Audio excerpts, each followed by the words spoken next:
Hey man, it's the Friday morning movie review show, and I'm introing today because I'm the only one that saw movies. I'm Lewis Angel, And I'm Nathan C.K.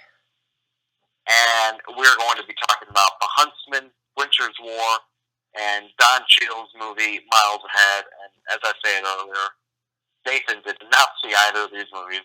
Exactly. Unfortunately, too much stuff going on this week, but I was able to see Keanu, but that's going to be in the other podcast. We'll talk about that later. Exactly. You liked Snow White and the Huntsman, didn't you? Well, I thought the first one, I don't know, the reviews were not that great, but I thought what they were trying to do was pretty interesting. I enjoyed some of the action, what they were doing. Wasn't Kristen Stewart? She was Snow White, right? Snow White, yeah. But I guess like now they're this would be like a prequel, right? Were you interested at all in this movie? No, it looked really lame for some reason. I mean, just it has a pretty decent cast. I mean, Jessica Chastain. I mean, the cast is amazing. Right. Chris Hemsworth, Charlize Theron, Jessica Chastain, Emily Blunt. Yeah, and all these people coming out of great action movies. You know, with Charlize coming out from Mad Max, Emily Blunt in what was her latest movie? What Edge of Tomorrow. Yep. So I mean, they all have like the knowledge and stuff. But I mean, did it really seem like they were into it? Were they having fun?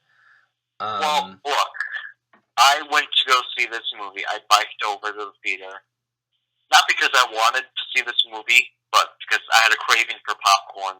So I'm like, screw it, I'll get popcorn, I'll see the movie, I'll sit down, I'll watch it. And if anything, if I don't like it that much, I'll just leave. Mm-hmm.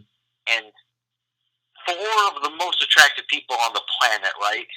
Oh, yeah, dude.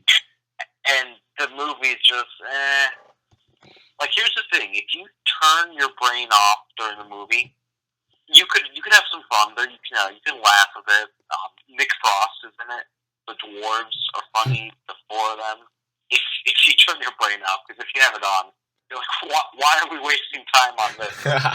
And it's not a prequel. It's not a prequel to the movie. I don't think this is a spoiler saying that, but it takes place before and after Snow White and Huntsman. Okay, and, so it like predicts what is happening after Snow White, or no, it doesn't predict. It shows you. Does it even? It's like 7 years after Snow White. Oh, so it does some kind of it goes like it jumps forward in time, I guess, right? Yeah, it jumps forward. That's interesting. Emily Blunt, this is her worst performance she's ever given. Oh, man. That being said, it's not like a terrible performance or anything. I feel like she could have been great, but she had a director that he wasn't capable of taking her there. Mm-hmm. Some of the action scenes are just laughable. Like, the guy watched The Matrix, and he watched, like, Dawn of the Apes for some of these action scenes. And they're just... And the movie does a bunch of things where something happens, right? And the movie's like, oh, did I trick you? I'm like, no, you didn't. Like, so many times, like, oh, I'm a bad guy. Oh, I'm a good guy. I don't care enough, so no, you didn't trick me. And here's the thing. During every scene in the movie, I was like, okay, this is going to happen. That's going to happen. That's going to lead to that. And the scene would play out, and that happened, that led to that. Every now and again, there'd be a twist, but then they would just twist back, and exactly what I thought would happen happened. I don't like knowing where the movie's going, but you know exactly where this thing is going.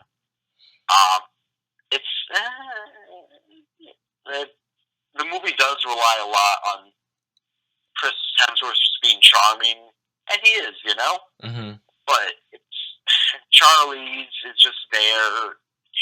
I mean, if you want to see this movie, you went and saw it.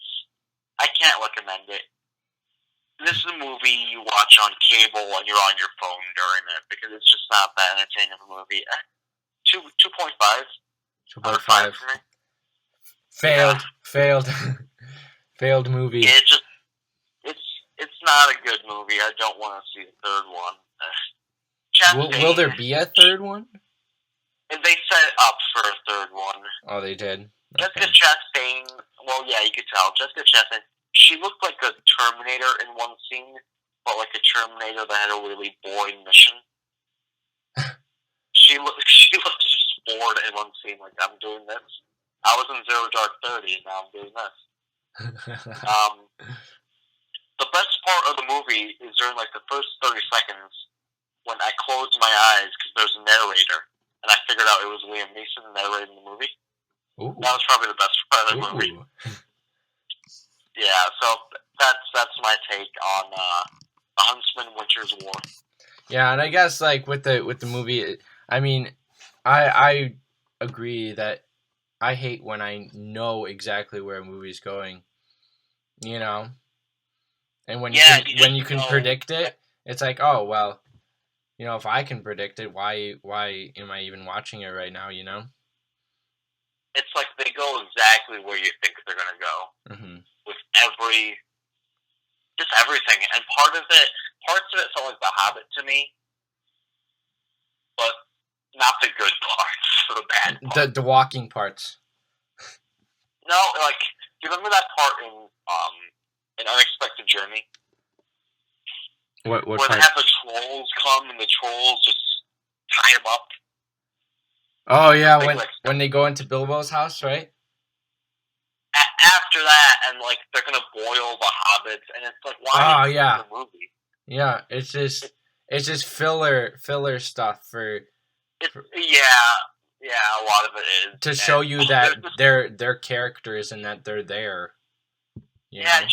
Oh my God, there's this really stupid thing in the movie, right, where Emily Blunt, Charlize Theron's character, she can see what's going on in the world with a mirror, right? Mm-hmm. And it's like they wanted to use that same thing for Emily Blunt. So what they did was they gave her a domino mask, like a Robin-style mask made out of, like, ice. And there was, like, a frozen owl that was also made out of ice. And it would fly around, and somehow she'd be able to see what the owl sees. But it's like, that thing is not aerodynamic. Oh, that's a stretch, huh? A block of ice. It's stupid. With owls. Yeah. Interesting. It was so... She was just... she had a Robin mask, and she was like spying on Thor.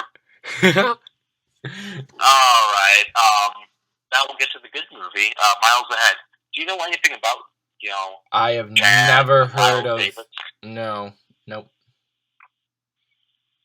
He played the trumpet, I believe, and Don Cheadle, this is like his passion project, he wrote the screenplay with some guy, and he directed the movie. Okay.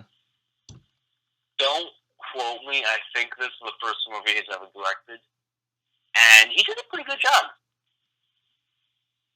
It was about, that it's him after the fame, kind of, like, he's still Miles Davis, but and it's about him, he's trying to record new music, but he's addicted to cocaine at the same time, and he's still in love with his wife, and Obi-Wan Kenobi himself, I call him that. Who played Obi-Wan in the prequels? I forgot his name. Shit. McGregor, Ewan Ewan McGregor, yeah. Ewan McGregor. He's like this journalist who's trying to write a story on him, and as soon as I saw them together, I'm like, you know what? In a different movie, that would be a good buddy cop movie. But guess what?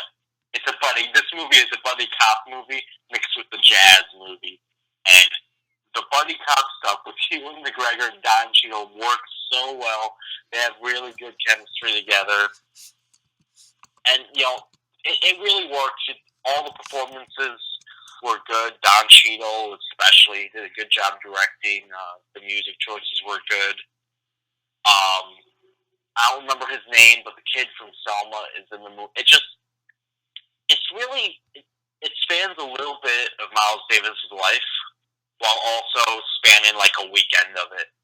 Mm-hmm. It's the weekend, and then it's him reflecting on his past. And the movie works. I never, like you, I didn't know who Miles Davis was before this. But I liked the movie. I'd check it out in theaters again.